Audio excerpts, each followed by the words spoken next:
Assalamualaikum, salam sejahtera dan selamat kembali semula ke channel Abang. Terima kasih sangat-sangat sudi dengarkan cerita yang Abang nak sampaikan pada hari ini. Tapi hari ini Abang nak sampaikan dua cerita. Dimulakan dengan cerita sambungan daripada cerita Mak Ngah yang disampaikan oleh seorang lelaki yang bernama Min. Jadi sebelum kita mulakan cerita, marilah kita sama-sama berdoa kepada Allah Ta'ala. Semoga Allah panjangkan umur kita, berikan kesihatan yang baik untuk kita semua, diberikan rezeki yang melimpah ruah untuk kita semua, permudahkan segala urusan kita dunia dan di akhirat, dan menganugerahkan syurga buat mak ayah kita. Amin ya rabbal alamin. Jadi waktu Abang merakam video ni sebenarnya adalah sewaktu kita sebenarnya masih lagi menunggu-nunggu keputusan pilihan raya. Dah mengundi. Okey, jadi sementara tu kita nak menunggu-nunggu keputusan pilihan raya. Apakah keputusan keseluruhannya? Marilah Abang ceritakan dua lagi cerita yang disampaikan oleh dua orang yang berbeza. Okey, jom kita mulakan dengan cerita sambungan kisah Mak Ngah. Abang dapatkan sambungan ni daripada seorang lelaki yang bernama Min. Kalau ingat dalam 4 hari yang lepas atau 6 hari yang lepas, Abang ada cerita tentang kisah seorang lelaki yang bernama Min yang ada pengalaman dekat satu rumah dia sendiri, yang mana rumah tu didatangi oleh seorang makhluk yang berupa nenek kebayan. Dan nenek tu sebenarnya adalah penduduk asal dekat rumah tu. Sebelum rumah tu dibangunkan menjadi rumah, dia adalah hutan belantara. Kalau dalam alam kita, kalau dalam alam sebelah nampak macam perkampungan. Itulah Min. Tapi sebenarnya selepas diceritakan sehingga akhir, barulah Abang tahu rupanya Min dengan Mak Ngah ada kaitan. Mak Ngah tu adalah salah satu cerita yang pernah Abah ceritakan dalam beberapa minggu yang lepas, berkenaan dengan seorang perempuan yang ada 7 saka, yang dia dapat saka tu daripada arwah mak dia, dan mak dia pula adalah seorang yang sangat hebat. Okey, barulah Abang masuk pada cerita. Ceritanya, waktu Min dengar cerita Mak Ngah dan 7 saka, dia berkobar-kobar untuk sampaikan cerita tentang sambungan kisah Mak Ngah, sebab dia memang ada kaitan dengan Mak Ngah. Walaupun tak ada kaitan secara langsung, tapi dengan kata lain, mak kepada Mak Ngah berkahwin dengan atuk Min. Jadi pangkat macam tu Abang tak boleh nak cakap lah, mungkin sepupu sepapat gitulah, lebih kurang lah. Walaupun macam tu, tapi diorang ada hubungan. Dan emak kepada Mak Ngah ni adalah seorang pawang yang sangat-sangat terkenal dan sangat-sangat mempunyai ilmu yang tinggi. Jadi dengan kata lain, orang yang nak berkahwin dengan emak kepada Mak Ngah yang berpangkat pawang ni bukanlah orang calang-calang. Jadi dengan kata lain, atuk Min bukan orang calang-calang, orang yang berilmu juga. Sama ada ilmu putih atau ilmu hitam, Abang tak boleh nak beritahu sebab Abang pun tak tahu. Ceritanya, selepas daripada Mak Ngah dihalau daripada kampung tu, dia berpindah dekat kampung sebelah. Masih lagi dalam keadaan dalam kampung daerah yang sama, walaupun kampung sebelah. Tapi sebelum Mak Ngah tu dihalau keluar daripada kampung tu, dia bergaduh besar dengan seorang pakcik. Ini Min kata kejadian yang benar, kata. Kejadian yang depan mata dia. Dia bergaduh dengan seorang pakcik, tapi tak tahulah apa puncanya. Yang Min tahu, dia punya pergaduhan tu sampaikan bertengkar mulut, tak bertegur sapa, sampaikan akhirnya pakcik tu tiba-tiba dihinggapi penyakit pelik. Pergi hospital, doktor tak dapat nak detect apa penyakit pakcik tu. Cerita ni waktu Min berumur darjah 5. Kalau Abang rasa lebih kurang tahun 90-an lah. Jadi Min kata pakcik tu bergaduh dengan Mak Ngah, sampaikan pakcik tu sakit, tak tahu sakit apa, badan dia penuh dengan bekas-bekas nanah, luka-luka. Min pun pelik, semua orang kampung pelik. Pakcik tu daripada sihat dah jatuh sakit, dan akhirnya pakcik tu meninggal dunia. Pakcik tu punya sebab meninggal dunia adalah disebabkan oleh penyakit dia. Tapi ramai yang percaya punca pakcik tu sakit adalah disebabkan oleh Mak Ngah yang dah menyantau-mantaukan pakcik tu. Tapi tak bolehlah kita nak tuduh, kata Min, sebab dia tak nampak bukti secara betul, kan. Tak adalah Mak Ngah tu beritahu aku yang menyantau dia. Dia tak adalah beritahu macam tu.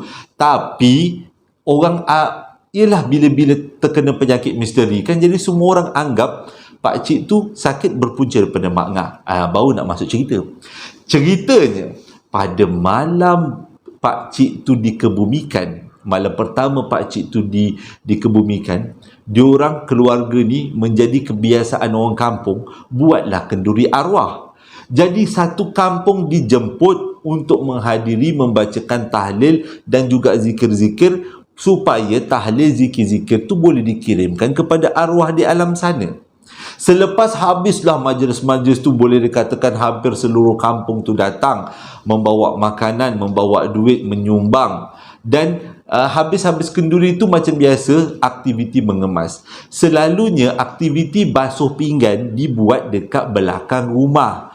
Dan adalah lebih kurang 7-8 orang makcik-makcik yang akan join aktiviti basuh pinggan, sebab pinggan-pinggan semua kepunyaan ahli blok, maksudnya kepunyaan orang kampung, bukan kepunyaan keluarga, perlu dibersihkan, dicucikan. Jadi waktu tu Min kata dia ada dekat ruang tengah rumah dia dengan kawan-kawan dia, sebabnya orang yang meninggal tu punya anak dia pun kawan dengan Min. Pada masa yang sama, anak yang meninggal tu juga kawan dengan cucu Mak Ngah. Jadi waktu Min berkumpul dengan kawan-kawan dia ni, termasuk dengan cucu Mak Ngah tu, diorang tak adalah cakap-cakap nenek engkau punya pasal. Tak ada. Dia tak cakap macam tu, untuk menjaga hati perasaan orang-orang, ialah kawan-kawan semua. Tengah-tengah orang semua yang lelaki tengah hisap pokok daun, tengah lepak-lepak, budak-budak tengah main, makcik-makcik tengah kemas dapur, termasuk yang basuh pinggan. Tiba-tiba dengar riuh gila dekat kawasan dapur. Menjerit-jerit, ada yang menjeritnya lain macam, dan ada beberapa orang daripada luar rumah berlari masuk ke dalam rumah. Keadaan menjadi sangat huru-hara, sehingga kan orang-orang lelaki yang ada dekat ruang depan semuanya menyerbu ke kawasan dapur nak tengok sebenarnya apa yang berlaku. Pada waktu tu Min tak berani, Min dengan kawan-kawan dia tak berani nak berganjak daripada ruang tengah untuk pergi ke dapur, sebab Min kata gerak hati dia ada sesuatu yang kat dapur yang muncul yang boleh menakutkan dia. Jadi dia dengan kawan-kawan dia stay dekat ruang tengah, duduk dekat ruang tengah, tak buat apa-apa, duduk diam. Tapi Min memerhatikan apa yang berlaku. Makcik-makcik menjerit-jerit, ada orang-orang tua lelaki ada yang azan, ada yang berzikir, ada yang cakap Allahu Akbar. Min memang tak nampak, dia kata. Jadi meriuhlah kat belakang tu, sampai orang menjerit-jerit semua, sampai kan adalah di kalangan orang-orang yang lelaki yang ada di kawasan dapur tu suruh beberapa orang lelaki lain pergi panggil Pak Imam. Panggil Pak Imam ke sini. Dia kata kita dalam keadaan yang menakutkan sekarang ni. Jadi tak lama tu Pak Imam pun dipanggil. Keadaan rumah menjadi kalang kabut. Min tetap dengan kawan-kawan dia tak nampak apa sebenarnya berlaku. Tapi sewaktu Pak Imam sampai, adalah beberapa orang kampung, pada waktu dia minta ada beberapa orang kampung beritahu pada Pak Imam, sebab Pak Imam tak naklah terjah main terjun botol. Pak Imam tanya, sebenarnya aku ni dipanggil sebab apa, ada apa, dia kata. Jadi ada orang kampung tu cakap, pakcik yang meninggal tu ada berayau-rayau dekat kawasan dapur, bukanlah kat dalam rumah tapi dekat luar rumah, duduk berlega-lega kat situ. Orang dah azan, orang dah selawat, orang dah baca macam-macam, tapi arwah pakcik tu tetap juga berlega-lega dekat kawasan basuh pinggan. Ada beberapa orang makcik yang dah jatuh pengsan, histeria, dan juga dah dibawa masuk ke dalam rumah. Keadaan belakang rumah ditutup, tingkap ditutup, pintu ditutup. Tapi mengikut kata beberapa orang yang berjaga dekat kawasan dapur, iaitu beberapa orang lelaki, arwah pakcik tu masih lagi berlega-lega dekat kawasan dapur. Dan pada waktu tu dengar Pak Imam tu cakap macam ni, kuat betul suara ilmu si Mak Ngah ni. Jadi itulah penyebabnya Min tahu sebenarnya apa yang berlaku dekat belakang rumah. Walaupun dia tak nampak, tapi dia merasai keadaan huru-hara pada waktu tu. Dan imam tu terus dibawa oleh beberapa orang kampung tu ke belakang rumah untuk cek sebenarnya apa yang berlaku. Tapi selepas beberapa ketika, lebih kurang setengah jam, imam tu kembali semula ke ruang tamu dengan beberapa orang lelaki dan ramai juga orang perempuan. Dan imam tu buat keputusan, benda tu akan hilang menjelang pagi. Tapi sepanjang malam tu, benda tu akan duduk merayau-rayau dekat kawasan dapur. Jadi, kata imam tu, dicadangkan rumah ni jangan disunyikan. Oh, maksud sunyikan. Jangan hilang orang. Bukan hilang orang. Orang jangan balik. Jadi orang jangan balik dekat rumah tu, kena teman tuan rumah ramai-ramai. Sebabnya kalau tak diteman, takut ada benda-benda buruk berlaku dekat keluarga tu. Jadi pada malam tu, kata Min, ramai orang yang tak balik ke rumah. Masing-masing takut, terutama yang anak dara. Termasuk dengan Min dengan kawan-kawan dia. Ramai-ramai tidur dekat rumah tu malam tu. Pakcik, makcik, jiran tetangga yang rumah jauh-jauh, semuanya tak berani balik tidur dekat rumah tu malam tu, menemankan tuan rumah. Dan mengikut kata Min, ada beberapa orang lelaki yang berjaga dekat kawasan dapur. Memang nampak jelas pakcik tu masih lagi berlega-lega dekat kawasan dapur. Dan akhirnya selepas menjelang subuh, arwah pakcik tu hilang. Sampai kesudah Min tak tengok apa yang berlega. Tapi Min tahu keadaannya sangat menakutkan. Tapi dia kata benda tu menjadi satu cerita yang sangat dihebohkan dekat kampung dia. Jadi kalau ada siapa-siapa mak bapak dia yang tahu tentang cerita Mak Ngah, tahu tentang pakcik yang berlega-lega dekat belakang rumah tu, boleh komen-komen kat bawah. Abang minta maaf kalau ceritanya tak seram, tapi abang rasa boleh bayangkan keadaan pada waktu tu.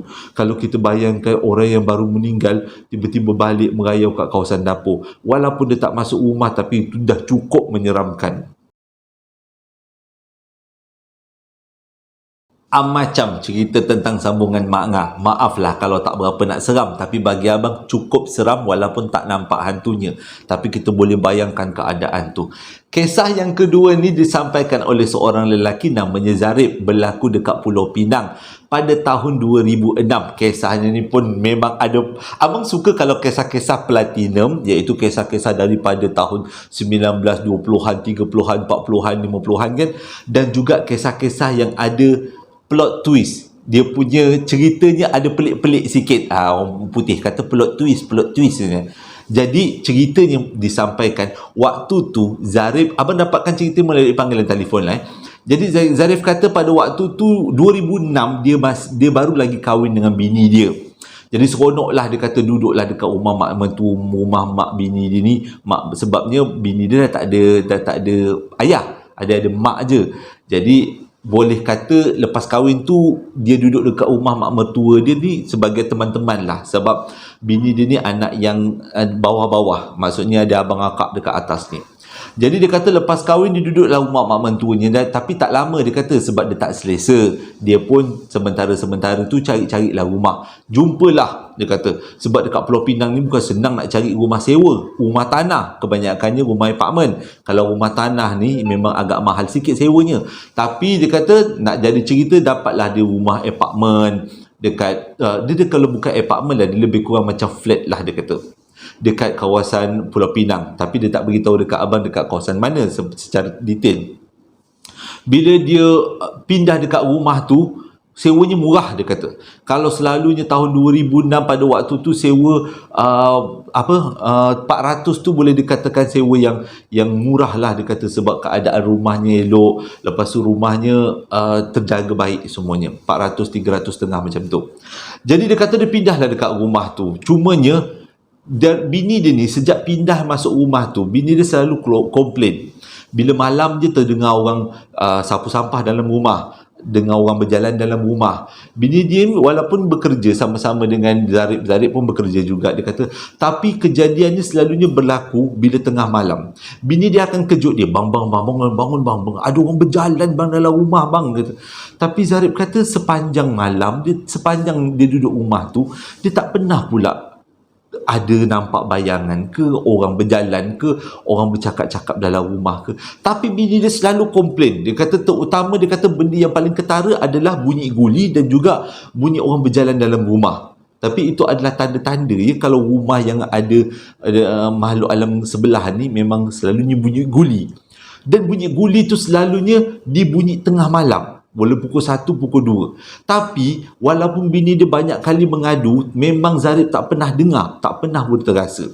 Jadi bila dah banyak kali bini dia mengadulah rumah dia berantu, walaupun Zarib tak pernah jumpa, Zarib kata jomlah kita pergilah jumpa cari bomoh. Jadi carilah dengan kawan-kawan, cari kawan-kawan yang mana-mana kenal. Jadi ada kawan Zarib beritahu satu tempat kerja dia lah, dia beritahu yang dekat Pulau Pinang ni ada bomoh yang kata memang bagus lah. Dia kata dah boleh mengubat-ngubatnya. Jadi tanpa membuang masa, Zarib pun pergilah jumpalah bomoh tu. Cari bomoh tu, jumpa, lepas tu ceritalah masalah dia dengan apa yang berlaku kat rumah tu. Lepas tu bomoh tu cakap senang aja, rumah ni sebenarnya rumah yang Zarib dengan isteri dia tinggal ni belum lagi dipagar. Tapi terkejut juga Zarib, macam mana lah orang tua ni boleh tahu. Dia kata pak cik ada ilmu tembus mata, maksudnya boleh nampak daripada jauh.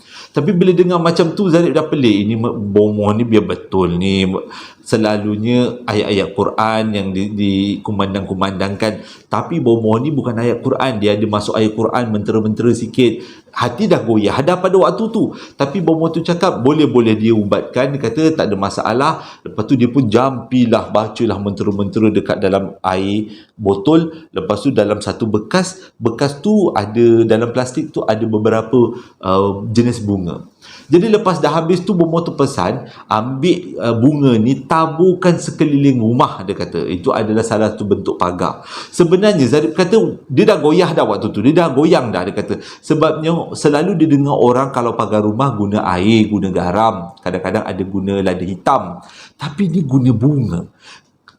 Kita ikut logik lah kan, kalau guna bunga ni adalah untuk memanggil tau, untuk kalau kita orang bagi bunga, kalau manusia kalau kita macam biasa orang bagi bunga, maksudnya kita gembira kan, itu tanda gembira. Takkanlah pagar rumah guna bunga. Tapi tak, demi isteri kan, kesian isteri dah banyak kali kena dengki waktu malam, terutamanya kalau waktu-waktu uzur macam tu. Jadi dia pun, Zarib kata dia pun belasah je lah, taburlah bunga tu sekitar rumah. Dia kata tepi-tepi tu ada bunga keembong, bunga tunjuk, bunga ros ada, kelopak ros ada, bunga janda kaya ada, tabur sekeliling rumah. Diingat benda tu stop kat situ, makin teruk rumah tu. Bunyi guli memang ada, bini dia cakap.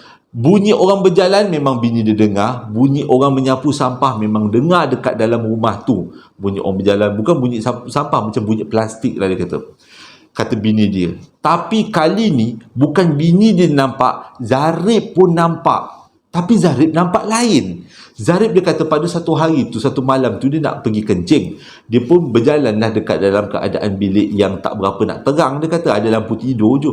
Dia punya terkejut, dia kata tiba-tiba bila dia nak keluar pada bilik, nak ke bilik air, dia nampak ada orang dekat tepi pintu.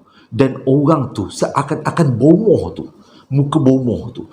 Waktu tu dia meloncat kat katil. Dia kata terkejut dia kejut bini dia. Wow, dia cakap dengan bini dia, dia nampak ada makhluk dalam bilik. Waktu tu bini dia pelik juga. Sepanjang dia sebenarnya tak pernah nampak yang dalam bilik, selalunya dekat luar bilik. Tapi bini dia pun pelik, kenapa Zarib boleh nampak yang selama ni Zarib tak nampak. Jadi dia kata waktu tu dia dah tergerak tau. Zarib kata ini bomoh ni memberi penawar ke menambahkan benda-benda yang buruk-buruk ni. Tapi tak apalah, lepas habis tu dia pun dah habis kencing, dia pun tidur balik lah. Bila selang semalam, malam kedua, bini dia pula kena dengki. Kali ni bini dia kata malam tu dia mimpi bomoh tu datang. Dalam mimpi bomoh tu belai-belai dia, peluk-peluk dia, lepas tu gigit bahu dia. Terjerit dah bini dia bangun. Lepas tu bini dia ceritalah dekat Zarib. 2 kali dapat bukti yang bomoh ni sebenarnya bukan bomoh yang bagus. Yang pertama, Zarib nampak bayangan dalam rumah. Yang kedua, bini dia pula mimpi bomoh tu duk belai-belai bini dia dalam mimpi. Waktu tu dia tak puas hati. Dia rasa macam dia perlu berubat, tapi dia tak nak pergi dekat bomoh tu, dia nak pergi dekat bomoh lain. Tapi ada konflik, kata Zarib pada waktu tu. Bini dia tetap juga nak berubat dengan bomoh tu. Sebab bini dia kata bomoh tu bagus, bomoh tu memang jampinya menjadi. Jadi bertelagah lah juga dekat situ. Zarib kata bertelagah last diorang pun pergi jumpa bomoh tu balik. Tu Zarib cakap lah, Zarib sinis lah cakap. Dia kata sejak dia datang dekat bomoh ni, gangguan dekat rumah tu ada je, tak pernah pun hilang. Orang main guli, orang bunyi plastik, bunyi orang berjalan, sama je. Lepas tu ditambah pula dengan makhluk, tiba-tiba saya nampak waktu nak kencing dalam bilik air ada orang. Lepas tu saya nampak dalam mimpi ada seorang lelaki gigit bahu bini dia. Dia tak cakap bomoh tu yang dalam mimpi bini dia tak cakap. Lepas tu bomoh tu cakap, dia kata itu namanya ilmunya kena ditambahkan lagi. Air jampi dia tu kena tambahkan lagi biar bagi kokoh dia punya ilmu je. Jadi kata bomoh tu cakap setiap malam sebelum tidur minum air jampi yang bomoh tu bagi. Waktu tu Zarib dah buat tak puas hati dah. Zarib tanya, sebenarnya yang gangguan dekat dalam rumah ni berpunca daripada apa? Bomoh tu selamba badak je tuduh. Sebenarnya dia kata, bomoh tu kata gangguan dekat rumah awak lelaki bini ni berpunca daripada engkau, Zarib kata. Saka daripada keluarga engkau. Waktu tu berkerut muka Zarib. Dia kata, apa hal pula saka keluarga aku? Dia kata keluarga aku tak pernah ada saka pun. Keluarga aku baik-baik, tak ada yang bela-bela. Sedap pula mulut bomoh dituduh ada saka. Tapi tak apalah, dia pun balik rumah. Jadi sejak daripada tu hubungan dia dengan isteri dia makin tak sedap tau. Sampaikan setiap benda-benda kecil selalu jadi telagah. Rumah dah lah tiap-tiap malam, boleh kata tiap-tiap malam ada gangguan. Yang gangguan guli-guli tu bini dia je yang dengar. Dia pula diganggu dengan bayangan bomoh tu. Jadi Zarib kata mesti ada sesuatu yang tak selesai dengan bomoh ni. Jadi pada satu malam tu disebabkan makan malam, bini dia bergaduh dengan dia. Bini dia kata bini dia stres duduk rumah tu. Setiap malam dia dengar bunyi guli, bunyi orang berjalan. Dia tak tahan, dia kata dia minta malam tu dihantar rumah mak mentua dia. Mujurlah rumah mak mentua dia dekat Pulau Pinang juga. Jadi berat hati juga Zarib, hantarlah dekat rumah mak mentua dia tu. Bila dia hantar kat rumah mak mentua dia tanyalah, adik-beradik tanyalah, kenapa lah bergaduh lah, ada sebab apa. Jadi dia kata dia susah nak jelaskan. Takkan nak cakap bergaduh sebab kari, takkanlah kan. Saya mak bergaduh dengan bini saya sebab kari kurang garam, takkanlah kan. Jadi dia kata dia pendam lah. Dia kata mungkin bini dia dalam keadaan penat dengan rumah kena gangguan. Tapi Zarib kata selang 5 hari bini dia tak balik duduk rumah mak dia, tiba-tiba Zarib dapat SMS, bini dia minta cerai. Tak kepelik Zarib cakap, apa hal bini minta cerai? Petang tu juga dia balik, dia pergi rumah mak mentua dia. Dia pergi rumah mak mentua dia tu, tunjuk mesej yang bini dia kasih. Tak kejut mak mentua dia. Jadi mak mentua dia cakap sepanjang bini dia duduk dekat rumah tu, bini dia perangannya pelik, asyik termenung aja. Termenung, balik kerja termenung, balik kerja termenung. Jadi mak mertua dia cakap bawalah pergi jumpa orang ustaz lah untuk berubat. Mujurlah benda tu tak terlalu teruk sangat. Jadi Zarib pun bawa lah bini dia pergi jumpa ustaz. Sampai dekat jumpa ustaz tu cakap sebenarnya diorang ni laki bini kena sihir pemisah. Yang hantarnya adalah mungkin bomoh tu, kata ustaz tu. Sebab ada mungkinlah berdasarkan apa yang bini dia cakap, mimpi-mimpi yang bini dia dapat kan, mungkin bomoh tu sebenarnya suka dekat bini si Zarib, nak jadikan bini Zarib ni sebagai simpanan. Gila ada bomoh macam ni. Hati-hatilah kalau jumpa bomoh. Jadi baiklah, mujurlah Zarib cakap dia sempatlah ambil tindakan segera dan akhirnya benda tu dapat diubati. Tapi yang jadi masalah ni ialah rumah tu tetap juga ada gangguan. Maksudnya bukan gangguan daripada bomoh tu, gangguan bunyi guli dan juga bunyi orang berjalan. Pada waktu tu Zarib macam mana lagi tempat dia nak cari, dia nak ubati punca daripada gangguan dia dekat rumah ni, macam mana dia nak baik pulih. Abang minta maaf sangat-sangat kalau cerita kali ni abang agak tersekat-sekat sikit, sebabnya dia punya matanya tiba-tiba tengok telefon. Ialah keputusan undi kan, kadang-kadang dia keluar keputusan nak kita macam menjeling-jeling lah tengok siapa yang menang, siapa yang kalah. Itu jugalah. Tapi ada orang yang besar yang kalah yang mengejutkan lah. Abang pun terkejut jugalah. Tak apalah. Okey, kita sambung ceritanya. Kisah Zarib ni. Zarib kata dia masih terteka-teka kenapa rumah dia macam ada yang tak kena.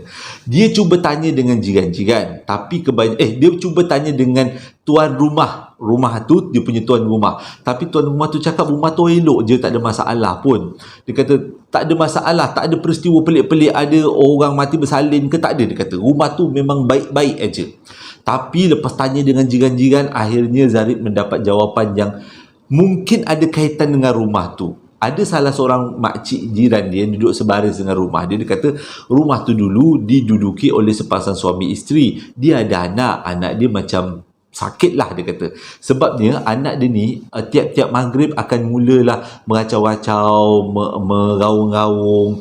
Ramai juga orang cakap anak dia ni kena kesampuk, perlu diubati dengan cara-cara Islami. Sebab dah banyak kali dibawa anak dia pergi hospital, tapi doktor cakap anak dia ni gila. Tapi dia tak yakin anak dia gila. Dia kata anak dia mungkin ada gangguan daripada alam sebelah. Dia kata itu je. Dia kata yang duduk rumah tu sebelum daripada Zarib duduk, Zarib dengan bini dia duduk. Dan setiap malam budak tu akan menangis-nangis, akan menjerit-jerit. Dia kata dia nampak sesuatu lah, nampak orang berjalan sama macam apa yang bini Zarib nampak. Jadi tak lama tu dia duduk rumah tu lebih kurang setengah tahun, dan akhirnya laki bini tu dengan anak yang istimewa tu pun pindah daripada situ. Lepas tu barulah Zarib masuk. Pada waktu tu Zarib dapat berita macam tu, dia rasa macam apa kaitannya dengan rumah dia dengan gangguan? Takkanlah gangguan tu berpunca daripada budak yang boleh nampak alam sebelah, dan disebabkan tu rumah tu dikira rumah berhantu. Dia rasa macam ada sesuatu yang tak kena, macam ada sesuatu yang perlu diselesaikan lagi. Tapi memang betul Allah Ta'ala nak beritahu ada sesuatu tentang rumah tu. Ceritanya dia punya semuanya terbongkar pada satu hari. Kawasan apartment tu, kawasan flat apartment tu tiba-tiba blackout. Bila tiba-tiba blackout, lupa abang nak beritahu, kawasan perumahan tu dia ada penduduk-penduduk dia mengupah security untuk menjaga pada waktu malam. Jadi security adalah antara orang yang lama yang ada dekat kawasan perumahan tu. Kalau siang security tu tak ada, bila malam di security tu ada, hanya untuk menjaga motor-motor, keadaan keamanan sekeliling kawasan perumahan tu. Okey. Jadi abang masuk cerita balik. Pada satu malam tu tiba-tiba blackout lah rumah tu. Bila blackout rumah tu, semua orang menyalakan lilin. Jadi menjadi kebiasaan, kata Zarib, selalunya kalau kita orang Malaysia ni, kalau tiba-tiba blackout, mulalah keluar rumah. Masing-masing dengan jiran tetangga keluar rumah bertanya khabar. Sebab panas kan, duduk dalam rumah, kipas tak ada, haba pula terperangkap dalam rumah. Jadi sewaktu ramai-ramai keluar tu, ramai-ramai gila terkejut. Rumah dekat atas rumah Zarib yang ada satu-satunya rumah yang ada elektrik. Rumah lain semua dah pasang lilin, tapi rumah tu yang ada elektrik. Zarib sebenarnya tak perasan. Yang perasan jiran lain. Jiran lain perasan, kau tengok kat atas rumah kau tu ada elektrik. Tu Zarib cakap, okey je ada elektrik. Mungkin orang ke atas tu pergi pasang generator ke, ada backup electricity. Tiba-tiba jiran dia cakap, rumah atas tu kosong. Dia kata, kosong, tak ada orang. Apa pula ada elektrik dekat atas tu menyala? Orang lain semua melilin, dia pula ada elektrik. Jadi waktu tu baru Zarib teringat, jangan-jangan rumah dia yang seram-seram sejuk ni adalah disebabkan rumah atas. Jadi diorang ni pun panggillah security.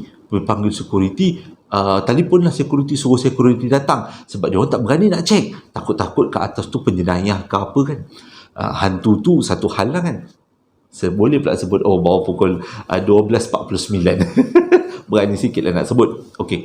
Jadi panggil security. Security tak nak datang. Security cakap apa? Bagi alasan, jangan risau, nanti kejap lagi elektrik menyala. Lepas tu Zarib beritahu lah, rumah atas ni menyala elektrik. Security tu boleh cakap apa? Biar je elektrik tu menyala kat rumah atas, jangan diganggu. Jadi bila dengar macam tu, Zarib dengan kawan-kawan dia ni, jiran-jiran tetangga dia, macam tak sedap hati lah kan. Tak sedap hati, kenapa pula rumah atas tu menyala elektrik sedangkan rumah dia orang berlilin. Lepas tu beritahu dekat security pula buat bodoh. Jadi dia orang pun berpakat lah 3, 4, 5 orang ni. Zarib kata dia orang naik dekat tingkat atas. Tapi bila dia orang naik dekat tingkat atas, dia orang nampak sesuatu yang tak sepatutnya dia orang nampak, iaitu dia orang nampak seorang lelaki mati tergantung dekat tengah-tengah rumah.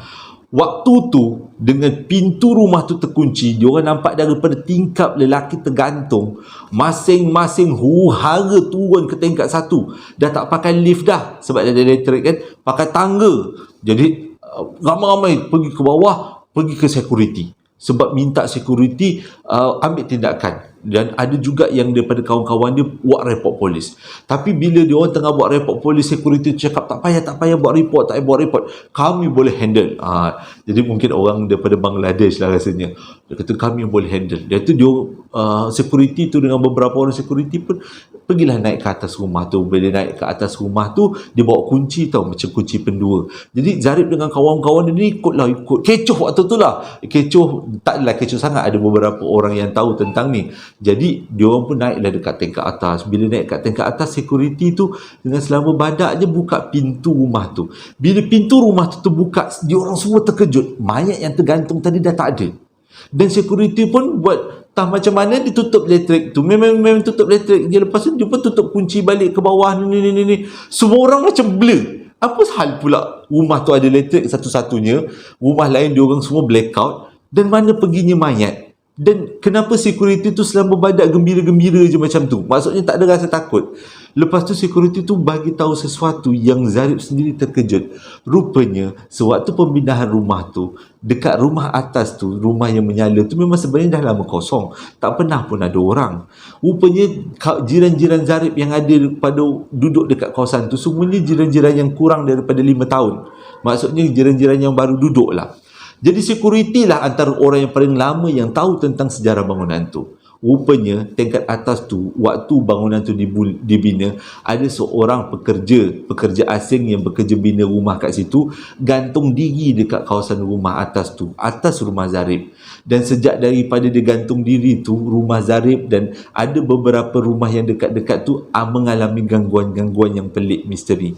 Bukannya rumah Zarif tu problem, tapi rumah atas Zarif tu problem. Puncanya ada orang gantung diri pada zaman-zaman bangunan tu nak dibina.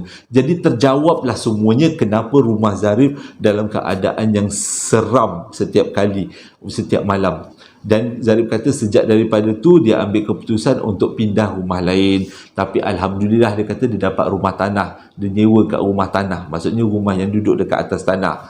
Tak ada rumah terapung kan, semua duduk atas tanah. Tapi yang abang cakap rumah yang atas tanah lah kan. Okey. Jadi Zarif kata dia pun tak tahu apa terjadi dekat rumah tu selepas dia tinggalkan kawasan tu.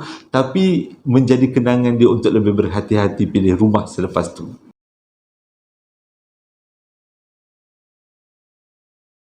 Terima kasih sangat-sangat sudi dengarkan cerita yang abang sampaikan pada hari ini. Abang minta maaf sangat-sangat kalau cerita kali ini abang agak kalang kabut sikit. Maklumlah, tunggu keputusan pilihan raya.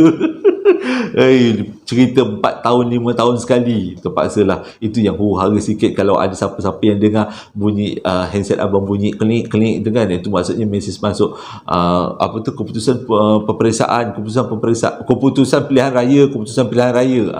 Jadi minta maaf sangat-sangat. Terima kasih pada semua yang menonton cerita hari ini. Terima kasih juga pada Min dan Zarif yang sudi hantarkan cerita pada abang untuk abang kongsikan jadi iktibar untuk abang dan juga untuk semua, jadi hiburan pada masa yang sama. Terima kasih pada yang membeli sambal lara dan juga perapan sate. Sambal lara masih lagi ada promosinya. Abang buka sampai 30 hari bulan 11 nanti. Moga-moga dengan harga yang dikurangkan tu bolehlah ramai-ramai kita rasa resepi daripada kawan abang yang cipta resepi sambal lara tu. Terima kasih sekali lagi. Hingga berjumpa lagi dalam 2 hari akan datang. Assalamualaikum warahmatullahi wabarakatuh.